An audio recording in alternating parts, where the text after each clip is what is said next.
30,000 ملي امبير، محطة نقل متنقلة يا شباب. ده باور جاي روم وفاست تشارج 22.5 واط، وطبعا عندك شاشة ليد من الباورات الكويسة جدا، وبتخلص بسرعة بتخلص بسرعة بتخلص بسرعة بتخلص بسرعة. 30,000. بص بيقول لك اشحن 9000 حاجة في نفس الوقت. يعني محطة نقل متنقلة،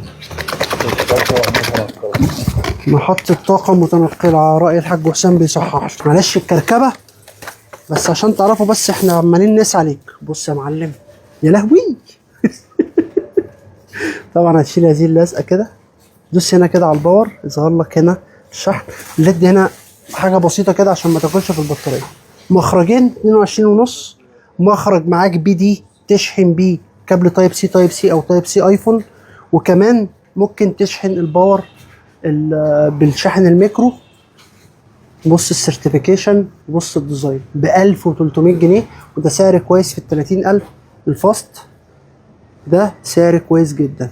ماشي، باور بانك فاست 30,000 من جي روم ب 1300 جنيه. الكمية بتاعة الباور بانك ده بتخلص، بتتاكل، فالحق بقى زي ما بيقولوا. طبعا معاك البروتكشنات كلها، ملائم للطيران، معاك كل الحماية اللي مقدمها جي روم من الفولت العالي والتيار العالي المتردد والهيتر الانتي هيتر، كل ده جي روم بتعمله. ومعاك 30,000 ملي امبير. خلصهم بقى، ورينا هتخلصهم ازاي. 1300 جنيه. مستنيين في الكومنتات تعليقاتكم، الناس اللي هتشتري ان شاء الله. والحق عشان الباور ده بيخلص بسرعه، يعني مش هو ما فيهوش كميه وبيخلص مننا بسرعه. صباحكم فل.